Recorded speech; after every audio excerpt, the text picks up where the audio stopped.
할렐루야. 2020년 이렇게 지나갑니다. 어떻게 지나갔는지 모르겠어요. 1년이 이렇게 지났습니다. 갈피를 잡지 못하고 어떻게 시간에 떠밀려 온 것 같은 느낌이 들어서 약간 허망하기도 한 해입니다. 그렇지만 마지막 주일 주 앞에 서서 어려움 가운데도 이끄신 은혜를 기억하면서 이 특별한 한 해를 보내면서 우리의 마음을 좀 추스리고 우리의 결단과 마음의 중심을 좀 새롭게 세우자고 생각합니다. 무엇보다도 예수 믿는 사람으로서 우리가 과연 우리 믿는 바에 따라서 1년을 살았는지 또 믿음으로 잘 살아왔는지에 대해서 함께 돌아보고 오늘 본문을 통해서 은혜를 나누기를 원합니다. 오늘 본문을 짧고 굵습니다. 이런 내용이죠. 그러므로 예수도 자기 피로서 백성을 거룩하게 하려고 성문 밖에서 고난을 받으셨느니라. 그런즉 우리도 그의 치욕을 짊어지고 영문 밖으로 그에게 나아가자. 본문 12절은 그러므로라고 시작합니다. 접속사죠. 11절과 이어져서 진행되는 이야기라고 생각하실 수 있겠죠. 그리고 11절을 붙여서 읽으면 이런 내용이 되겠습니다. 이는 죄를 위한 짐승의 피는 제사장이 가지고 성소에 들어가고 그 육체는 영문 밖에서 불사람이니라. 그러므로 예수도 자기 피로서 백성을 거룩게 하려고 성문 밖에서 고난을 받으셨느니라 하는 말이에요. 이 히브리서는 히브리적 배경을 가지고 쓰인 책이기 때문에 그런 편지이기 때문에 문화가 다른 우리에게는 좀 설명이 필요한 그런 대목입니다. 오늘 본문은 히브리인들에게는 익숙한 대속죄를 떠올리는 장면이에요. 우리는 조상들에게 제사를 지낼 때 제사상을 차리고 또 술을 따르고 세상을 떠난 조상들에게 절을 하죠. 하지만 유대인들은 성소나 성막 혹은 후에 성전에서 짐승을 잡아 불에 태우는 제사를 하나님께 드렸습니다.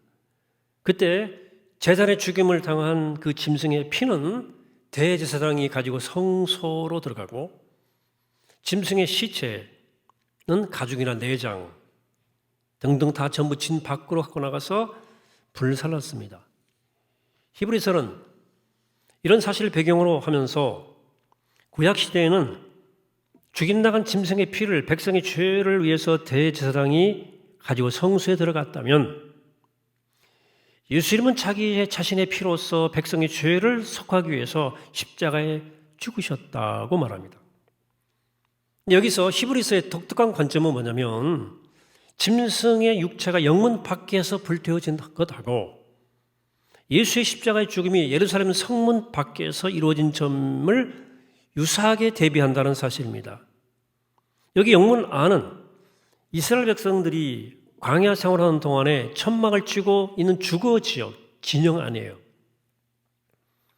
그들은 자신들이 천막을 치고 사는 땅을 거룩한 땅이라고 여기고 자신들이 거하지 않는 진 밖은 부정한 것으로 여겼습니다.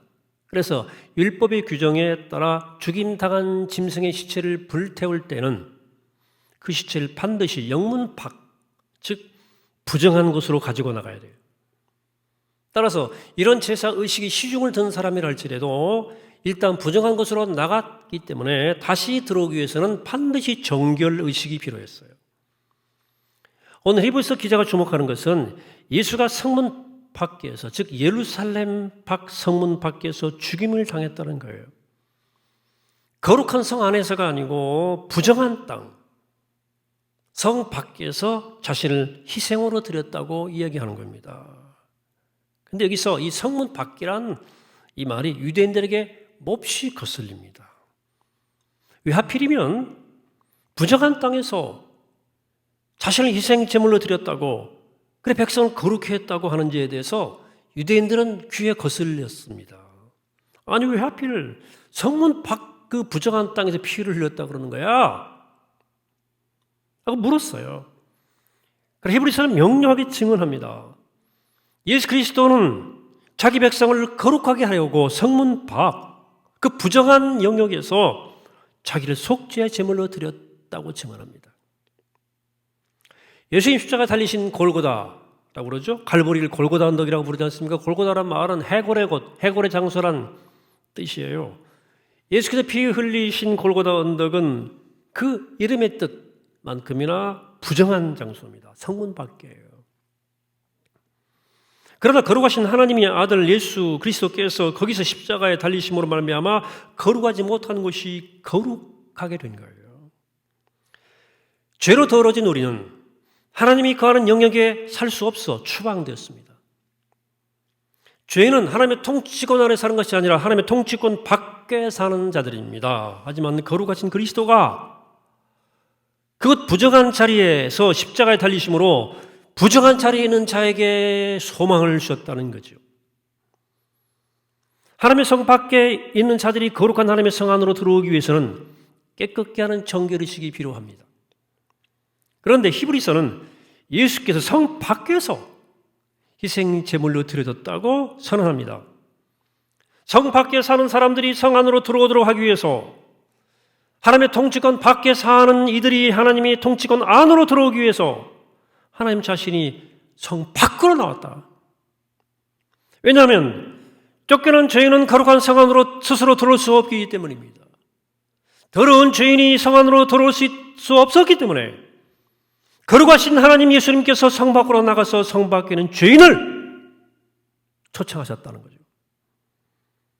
죄로 더러워진 우리는 스스로 힘으로 하나님께 나아갈 수 없지만 하나님은 거룩하신 당신의 아들을 우리에게 주셔서 가까이 오게 하셨어요. 그래서 우리의 죄와 아들의 거룩함을 맞바꾸신 거예요.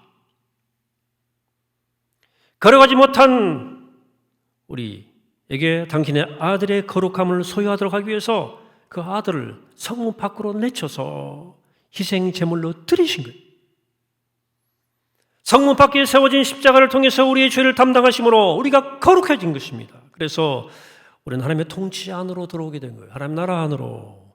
성문 밖에 설리신 그리스도의 피를 통해서 하나님은 자기 백성을 거룩하게 하신 것입니다. 그래서 오늘 본문 12절의 이야기가 그걸 얘기하는 겁니다. 12절. 그러므로 예수도 자기 피로써 백성을 거룩하게 하려고 성문 밖에서 고난을 받으셨느니라. 하나님의 거룩하기 때문에 하나님과 교제하는 자는 거룩해야 돼요. 하나님은 거룩하신 분이기 때문에 더러운 죄를 가지고 결국 그분과 교제할 수 없어요. 함께 할 수 없어요. 하나님이 거룩하신 분이기 때문에 그 죄인은 그 죄가 정결케 돼야만 됩니다. 그래 불순종으로 말미암아 스스로 하나님의 생명으로부터 단절된 인생을 하나님께 순종하는 인생을 만드시려고 그리스도께서 성문 밖에서 피를 흘리셨다는 것입니다. 불순종 때문에 우리의 죄악은 하나님 그로부터 백성들이 거주하는 그 거주지에서부터 추방받게 되거든요. 그래서 다시 들어오기 위해서는 깨끗해져야 돼요. 그래서 죄인들이 거하는 성문 밖으로 그리스도가 나가서 고난받았다는 것이 히브리서의 일관되고 줄기찬 주장입니다. 말하자면 주님께서 충만한 영광으로 가득 찬 천성을 떠나 죄악된 세상에 오심으로 우리에게 천국에 입성할 길이 열린 거죠. 예수께서 천국 바깥으로 나오셨기 때문에 우리가 천국 안으로 들어갈 수 있는 길이 열린 거죠. 그가 천국의 특권을 포기하고 천성문 밖으로 나오셨기 때문에 신라곤의 저주 아래 사는 인생들에게 복락원의 새 아침이 밝아오게 된 것입니다. 감사할 줄 모르는 인생들에게 범사에 감사하는 인생을 만드시기 위해서 예수께서 영문 밖에서 고난받으셨고 성문 밖에 살고 있는 인생들을 위해서 피 흘리셨다 그 말한 거예요. 하나님의 품에서 추방된 인생을 다시 돌이켜 돌아오게 하기 위해서 예수가 성문 밖으로 나갔다는 거예요. 구출하시기 위해서 구출을 받아야 할 자들이 있는 그곳으로 가셨다. 그래서 히브리서는 예수도 자기 피로서 백성을 거룩하게 하려고 성문 밖에서 고난받으셨다고 말하는 거예요. 이 놀라운 사실을 우리에게 상기시킨 히브리서는 드디어 13절에서 이렇게 말합니다. 그런즉 우리도 그의 치욕을 짊어지고 영문 밖으로 그에게 나아가자.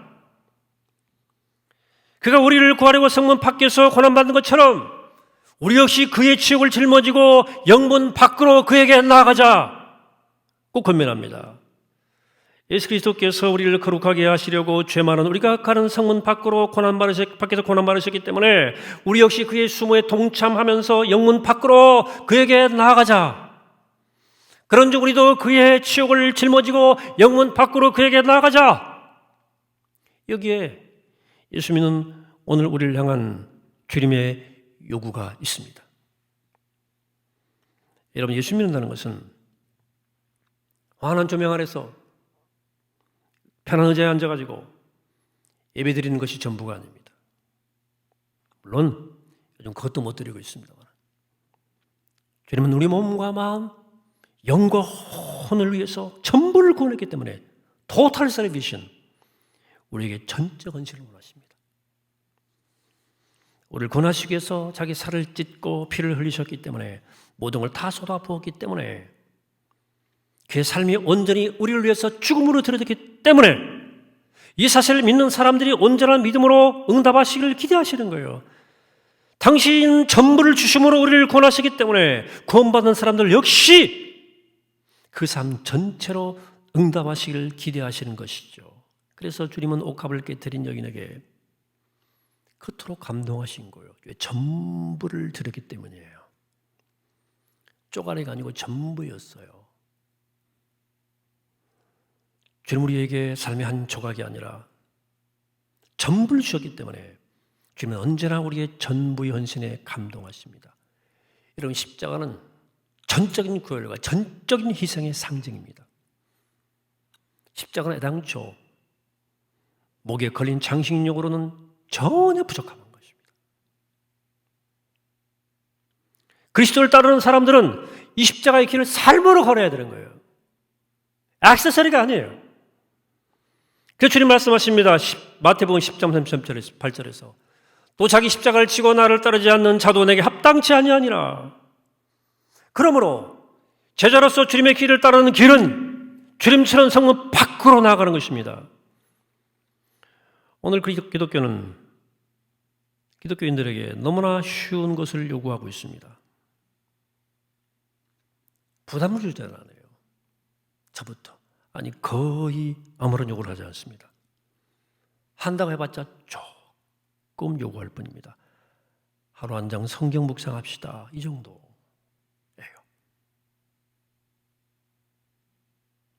뭐 더 합니까?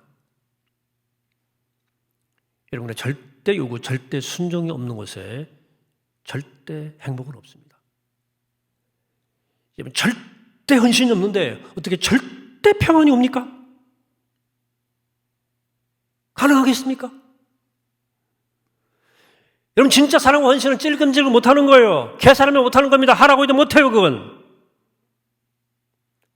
전적 헌신입니다. 성경은 자기 십자가를 지고 주님의 십자가 있는 성문 밖으로 나가자. 우리도 그 치욕을 짊어지고 영문 밖으로 그에게 나가자. 영문 밖으로 나가는 길은 그가 당한 수치를 나도 당하는 거예요. 성문 밖으로 나가는 길은 그가 당한 모욕을 나도 당하는 것입니다. 여러분, 묻습니다. 여러분, 한 해 동안 코로나 말고 예수의 제자로서 그가 당한 수치와 모욕을 당해 본 적이 있습니까? 예수님처럼 다른 사람의 유익을 위해서 모욕받고 비방받은 적이 있습니까? 사랑 때문에. 성도의 삶은 마땅히 영문 밖으로 나아가는 삶입니다. 그리스도를 만났다면 그리스도를 만나기 전에 삶의 자세를 고서면 안 되죠. 자기 중심적 삶을 청산해야죠. 타락한 가치관으로부터 분리돼야죠. 성문 밖으로 나간다는 것은 안일한 삶, 박수말이 받는 삶, 이런 거 포기한 걸 뜻해요. 사실 당시 히브리서를 읽는 그 독자들은, 사람들은 그런 결단을 했던 사람들입니다. 일찍이 자기 자신을 그리스도의 십자가와 하나 되게 하기 위해서 영문 밖으로 나아가기를 결단했던 사람들이에요. 다만 지금 그 결심이 흔들리고 있는 것뿐이에요. 조금 더 편하고 안락한 삶이 있을 텐데 하는 유혹이 막 밀려올 때예요, 지금이. 초대교회 교인들 꼭 이렇게 믿어야 되나? 이렇게 힘들게 살아야 되나? 예수 믿는다고 하는 물음이 초대교회 공동체 안에서 스물스물 고개를 들기 시작했습니다. 적당하게 안 믿는 사람들과 뒤섞여서 얽혀 살면 되지, 나만 이렇게 살아야 되느냐? 하는 유혹이 밀려오기 시작한 거예요. 일찍이 성문 밖으로 나온 그들이었지만 자꾸 지금은 성문 안의 삶을 기웃거리는 거예요. 여러분들은 어떻습니까? 처음 예수 믿고 영접했던 때의 감격을 기억하나요? 온 세상이 나를 조롱한다고 하더라도 나는 주님만 바라보겠다, 십자가로 만족하겠다고 결심했던 적이 혹시 있었을 거예요? 주님을 기쁘시게 하기 위해서라면 세상 욕심은 내가 돌아보지 않겠다 결단한 적이 있었을 거예요? 없었다면 한 번은 결단하셔야죠. 없었다면 예수장이 아닙니까? 여러분, 그럼 지금 어떻습니까? 영문 하늘 기웃거리면서 아쉬워하지 않습니까? 오늘 히브리서는 말합니다. 영문 밖으로 나가라는 거예요. 영문 밖에 계신 그리스도를 만나라는 거예요. 자, 그럼 오늘 우리에게는 영문 밖으로 나간다는 것을 무엇을 의미합니까? 영문 안에는 모든 것이 갖춰져 있어요. 거기는 고급 아파트도 지어져 있고 수도관, 가스관 다 들어가 있고 인터넷 잘 걸려 있고 클릭 안으로 많은 것이 내 것이 되는 그런 편리한 시대를 살고 있지 않습니까? 그러나 성문 밖에는 얘기가 달라요. 거기는 안락함이라는 것은 찾을 수 없는, 평안함이, 편리함이 없는. 그러나 교회가 생긴 이래 우리 믿음의 선배들은 단호히 예수 그리스도가 섰던 십자가가 서 있던 그 성문 밖으로 나아갔습니다. 불신으로부터, 비기독교적 가치관에서부터 자신을 정결하게 하려고 위해서, 자기를 지키기 위해서 성문 밖으로 나갔어요. 요즘으로 따된 거죠. 우리 시대에 우리가 각종 미디어를 통해서 보고 듣는 것이 이 땅의 가치관이고 이 땅의 선제라는 메시지고 그런 거 아닙니까? 성문 안에서 우린 자기도 모르게 오염돼 가고 있다는 사실을 기억하셔야 돼요. 심각한 착각, 더 많이, 더 높이, 더 크게가 행복하게 해준다. 착각하고 있어요. 여러분, 저는 이 코로나 상황에서 여러분들의 경제적 어려움에 대해서 깊이 관심하고 있습니다. 걱정이 많이 돼요, 사실은. 여러분들 좋은 집으로 이사할 때 제가 기분이 더 좋아요. 여러분들이 좋은 것들을 장만해 갈 때 제 마음도 참 좋습니다. 여러분들 자녀가 대학 입학하고 취업했다는 소식을 들을 때 여러분만큼 저도 기뻐요. 또 그걸 위해서 기도합니다. 제가 정초에 기도하는 것은요, 바로 이런 것들이거든요. 여러분들의 삶의 평안과 안녕이에요. 담임 목사니까. 당연히 해야 되는 거예요. 여러분, 그러나 동시에 꼭 기억하세요. 우리 이 땅을 살아가는 궁극적 이유는 내 통장의 잔고를 점점 늘어가는 것은 아닙니다. 우리가 이 땅을 살아가는 궁극적인 이유는 좀 더 쾌적한 환경에서 살기 위함이 아닙니다. 그것이 최우선 가치는 아닙니다. 그리스도인들은 그리스도의 영광을 위해 살기로 한 번 결단한 사람들이에요. 그리스도의 영광. 여러분, 그리스도가 서신 영문 밖에는 좀 더 편한 삶, 좀 더 안락한 삶에 대한 보장은 없습니다. 모세는 영문 밖으로 나가기 위해서 애굽이 주는 왕위와 야망을 포기했습니다. 그런 애굽이 자기에게 약속해 줄 수 있는 왕위와 영광을 포기했습니다. 히브리서 11장은 모세에 대해서 이렇게 증언합니다. 그리스도를 위하여 받는 수모를 애굽의 모든 보화보다 더 큰 재물로 여겼으니 이는 상 주심을 바라봄이라. 모세가 살았던 세상도 오늘 여러분과 제가 사는 세상과 같은 세상입니다. 권력이 난무하는 것이었고 권력진 사람들에게는 모든 것이 주어졌어요.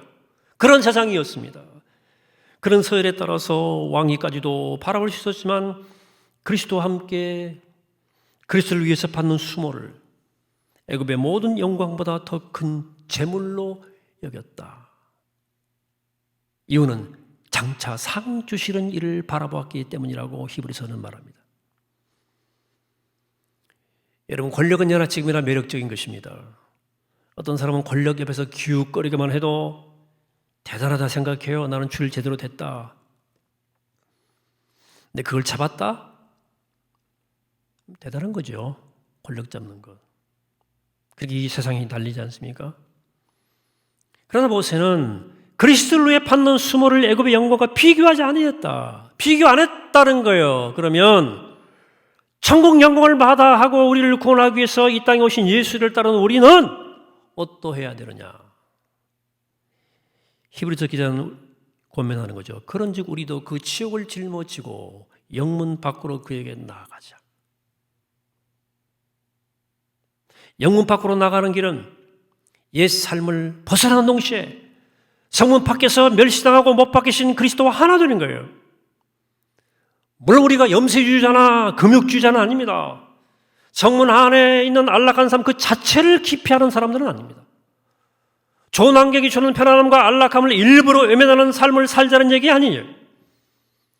우리가 세상과 겉돌고 따돌림 받는 것을 즐기자, 가학하자는 것은 절대 아닙니다. 도심 복잡하니까 바깥으로 나가서 전원생활 하자는 것은 더욱 아니고요. 사람들과 어울리기 싫으니까 고독하게 혼자 삶을 이렇게 살자는 것도 도피도 아니고요. 우린 세상 안에 있는 존재요. 세상을 위에 있어야 하는 존재들이에요. 오늘 히브리서 본문이 영문 밖에 있는 그에게로 나가자 말씀하는 이유는 거기 그리스도가 있기 때문이에요.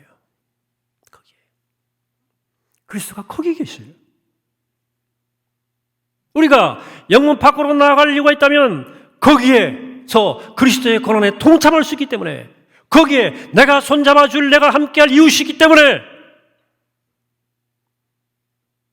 그리고 거기에서 우리가 주님과 하나가 되고 그 이름이 더 영광 받으실 수 있기 때문에, 그러므로 아낌없이 사랑하신 그 사랑의 고난에 우리도 동참하기 위해서 영문 밖으로 나아가는 것입니다. 영문 밖으로 나간 모든 성도들에게는 예수 그리스도가 자신의 삶의 유일한 목적입니다. 그리스도의 영광스러운 모습이 우리 삶을 압도에 들어오면 그렇게 휘황찬란해 보이던 세상의 것이 그래서 우리 영혼을 팔지 않을 수 있습니다. 안 그러면 압도당하지 못하면 영혼 팔아먹습니다. 십자가에 달리신 예수 그리스도 그 하나님의 영광스러운 모습이 우리의 시야에 가득 채우게 될 때 우린 비로소 이 세상의 그 번쩍거림에서로부터 자유할 수 있습니다. 우리가 예수 그리스도 향기에 흠뻑 취해서 우리의 후각이 그냥 만족 충만할 때 이 세상의 만일한 쾌락과 안락함의 냄새가 때로 역겨울 수도 있습니다. 그러나 우리 눈이 그리스도를 밝히 보기 전에는, 우리 후각이 그리스도의 향기로운 냄새를 흠뻑 맡기 전에는 우리는 항상 세상 모든 사람들이 쫓아가는 것들에 우리 영혼을 팔아넘깁니다. 그 지푸라기 같은 것들을 붙잡겠다고 인생을 다 소모합니다. 여러분, 그런 것들이 우리에게 필요한 것들이지만 우리 영혼을 팔아서는 안 되는 것들이에요. 왜? 결코 그것이 우리 삶을 만족시킬 수 없는 것들이거든요. 왜 거기다 영혼을 파냐고. 열심히 사는 건 맞지만 영혼을 팔면 안 되는 거 아니에요? 장애 쏙 빠져가지고. 여러분, 코로나 2020년입니다. 이 한 해 동안 우리가 멈춰섰다고 하지만 우리가 정말 무엇을 위해서 우리의 시간을 쏟아 부었는지를 한번 결산해 보셔야 됩니다. 내가 무엇을 위해서 나의 에너지를 쏟아 부었는지, 뭔 생각을 주장했는지를 생각하라. 우리 요즘 민수기 보고 있거든요. 이런 광야에 패역한 이스라엘처럼 살지 마세요. 하늘의 만나를 몇 끼니 먹으면서 애굽의 고기 가마가 그립다고 하는 그 삶을 멈추고 돌이켜야 돼요. 홍해를 건너 구원을 체험하고도 맨날 불평 원망하는 그들을 절대 닮지 마시기를 바랍니다. 사는 게 힘들어지면 세상 유혹을 받기 쉽습니다. 흔들리기 쉬워요. 좀 나아져도 마찬가지입니다, 사실은. 그러면 날마다 하늘의 음성을 들어야 되는 거예요. 거듭난 그리스도인은 그의 말씀으로 만족합니다. 거듭난 그리스도인은 그 마음이 주님 한 분으로 만족합니다. 그런즉 우리도 그 추억을 짊어지고 영문 밖으로 그에게 나가자.